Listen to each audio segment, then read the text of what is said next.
Welcome to my short informational video. You are wrong about Shadow the Hedgehog.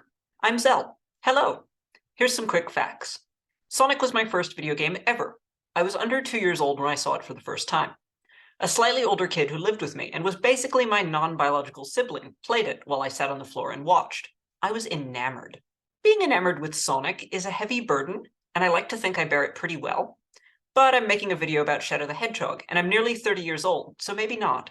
Shadow the Hedgehog is my favorite character, especially in terms of his arc, which is pretty neatly cleaned up in the first video game in which he appears.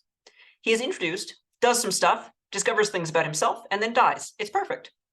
Unfortunately, they keep bringing him back for more games, but what can you do? When I was like 12 years old, I was going to change my name to Shadow. My middle name was going to be Jack, after Jack Skellington. I'm glad I didn't do that. Actually, I kind of did that, because the Hebrew word for shadow is tsel or tselem, which bears some resemblance to my name, even though it starts with a tsad, which is like the sound in the middle of the word pizza. I let my dad pick my middle name, though. He picked Ferdinand after Ferdinand the Bull, so that's slightly better than Jack Skellington. Anyway, the problem with my life is nobody understands Sonic Adventure 2 like I do. I understand how this sounds. Let's just roll with it. You probably know at least a little about Shadow just from kind of internet osmosis. He's this edgy-looking fella.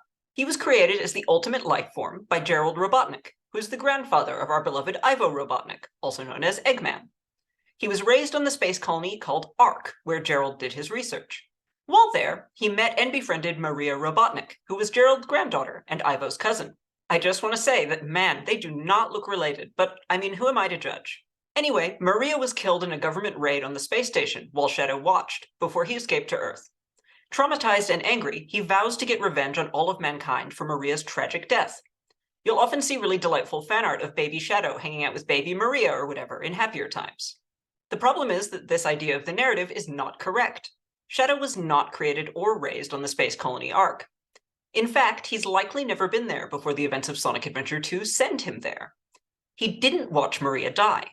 He never even met Maria while she was alive. And this is not fan conjecture or from obscure outside sources or something. This is 100% supported by actual textual evidence from the game itself. Let's discuss. I'd like to take a quick moment to shout out the Sounds resource, which has heaps of cool video game music and sound effects. I didn't want to yank all the sound files out of one of my copies of Sonic Adventure 2, so I grabbed these off there. There are some real gems buried in the sound files for Sonic Adventure 2, like this line from Robotnik when you set him as the character who narrates your menu screens. You don't know what kind of TV you have? But it also has all the voice lines from various cutscenes that I'll be playing now. So one of the turning points of the game, or at least the dark story of the game, is when Rouge the Bat is able to find all these old files relating to the ultimate life form on the computer on the Ark. Here are the results of the research project called the Ultimate Life Form. But if this picture is of the real ultimate life form named Shadow... Except she pulls it up and there's a picture, and it's clearly not Shadow the Hedgehog. Like, what even is that thing? Some kind of weird space lizard? Then exactly who or what is standing in front of me? Do you actually believe that you're the real Shadow? Even your memories might not be real, you know? Shadow is super not receptive to this idea and flounces off. But could she be right? Are Shadow's memories fake? Yes, she is right. So later in the game, you get to actually watch Gerald's final recording before he's executed by the military. Yeah, Sonic games are just like this. So this explicitly takes place on Earth, long after Maria's death and the shutdown of the space colony Ark. Sonic is briefly held in the same cell at one point. It's on that prison island that I've always thought is kind of meant to be Alcatraz. So Gerald discusses the circumstances of Maria's death while he was away from the space station, and his resulting grief and anger. The colony was closed down, probably to keep the prototype from falling into the wrong hands.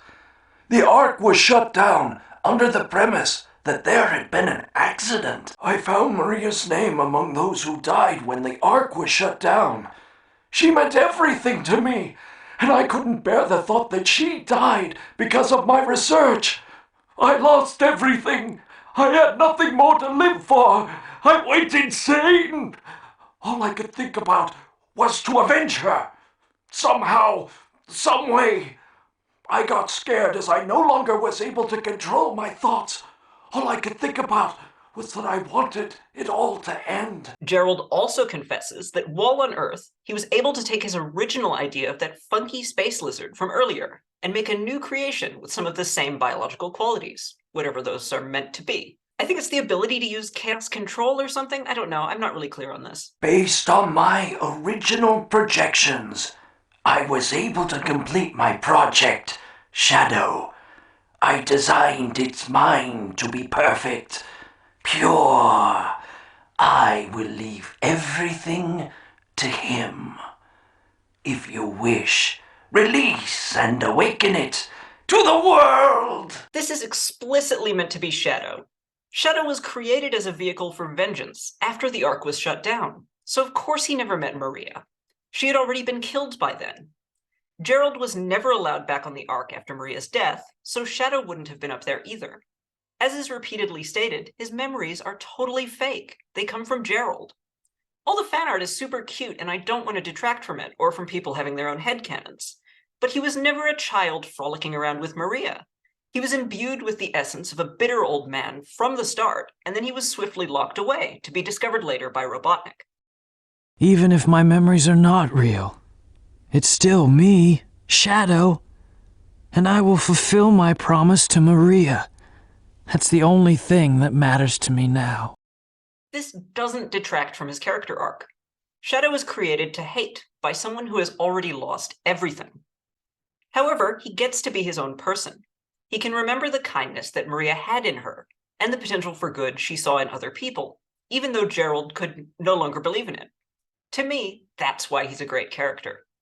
But it amazes me that people can play the same game I did, and still come away not understanding Shadow's deal, and how that makes him great. As someone who cares slightly too much about Shadow the Hedgehog, let's set the record straight. Do you really think that the professor created him, Shadow, to carry out the revenge on all those who live here on Earth? He was what he was, a brave and heroic hedgehog who gave his life to save this planet. Shadow the Hedgehog. Thanks again to the Sounds resource for the audio clips, to the Sonic Fandom Wiki for these screenshots, and to SlidesGo for all the free templates I use for this stuff. I'm going to go back to playing Sonic Frontiers now. It leaked about a week early for me, and I'm really enjoying it. Sayonara, Shadow the Hedgehog.